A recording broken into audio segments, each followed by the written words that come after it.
Thank you for watching, and remember to like this video and subscribe to my channel. Thank you for your support.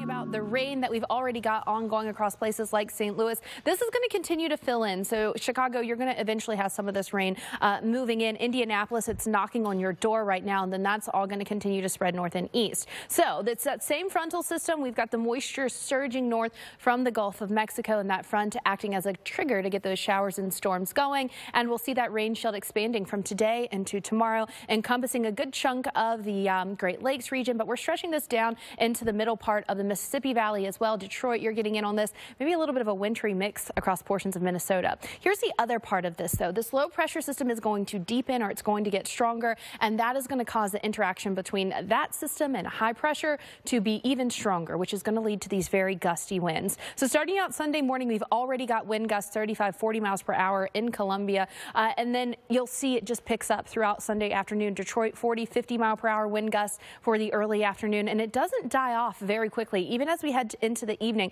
and we start to see those winds really picking up in places like Buffalo. 50, 60 mile per hour wind gusts are going to be possible. Guys, I definitely think we're going to have some power outages with this. Be careful of any of those trees that might be unhealthy around your home. You want to check on that. High wind warnings where you see this dark purple around Grand Rapids and Buffalo. That's because we could see winds 60, 65 miles per hour in a large area under that wind advisory. So Chicago, as you're waking up tomorrow morning, your temperatures might actually be in the lower 40s, but with winds this hefty, it's going to feel more like the lower 30s. Paul.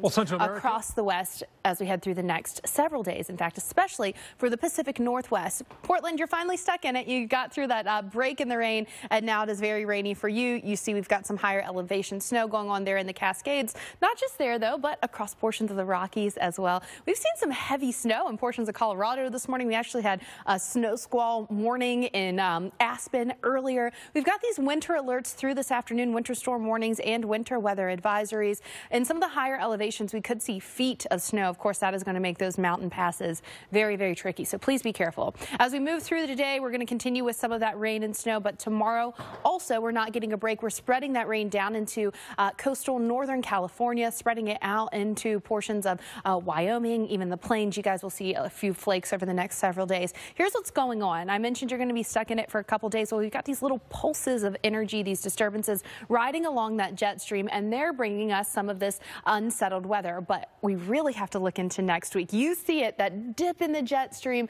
We've got a stronger, more potent system that's going to move on shore early next week, and that is going to definitely bring us some more precipitation. Now, the good news is we've got this round of precipitation, one after another, in places that have been in drought or that have been dealing with fires. The bad news that comes along with that, though, is this much rain, especially on burn-scarred areas, could certainly lead to some landslides. Tomorrow, we're seeing that rain stretching all the way down through Redding, but also then getting into the Bay Area as we head through early next week, Monday into Tuesday. So it will be more widespread by Tuesday, stretching farther south with that more potent system approaching the coast. So this is what we're looking at in Seattle. You're going to have that rain around temperatures in the 40s and 50s. Seattle, you guys are no stranger to that showery weather. You know how to handle it. Redding, though, it's going to be mostly quiet Saturday, Sunday into Monday. You really start to see your rain chances picking up more, especially Monday night into Tuesday and Wednesday with that more potent system that's going to be moving through. So you got to take the good where you can find it, Paul. The good is we're finally getting some rain on some of those active wildfires. The bad news is, of course, you just don't want too much at one time. Get worse because it's going to be very windy as we head through your Sunday. So here's a look at the current radar, that system that Paul was talking about, that instability of that warm, moist air lifting north right now, impacting portions of Illinois, stretching into Indiana, Indianapolis. That is knocking on your door. Here it is, out ahead of that cold front, that moisture lifting north out of the Gulf of Mexico, ahead of that frontal boundary that's going to act as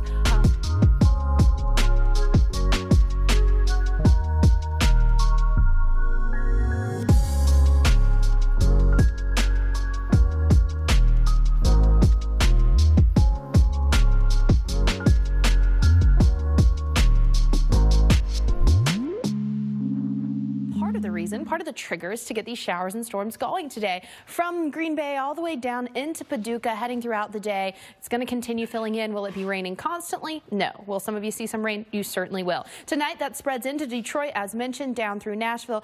Pretty much almost the entire Mississippi Valley has that chance for showers and storms by the time we get into tonight. Here's what we're looking at in terms of wind alerts, because the rain is part of the story, but the high winds that we're going to see, where you're seeing this dark purple shading, those high wind warnings, we're talking 60, 65 mile per hour wind gusts, certainly possible. So heading through your Sunday morning, we've got 35, 40 mile per hour wind gusts in Detroit, but it picks up from there. By Sunday afternoon, Chicago, Detroit, down into Indianapolis, 40 to 50 mile per hour wind gusts. Buffalo, you're getting in on this as well as we head through Sunday afternoon, evening, and into Sunday night. So here's the forecast for Chicago. Now, guys, while the forecast says you're going to be in the 40s, with that wind, it's going to feel much colder than that. Wind chill is definitely going to be a factor. It's going to be a blustery Sunday.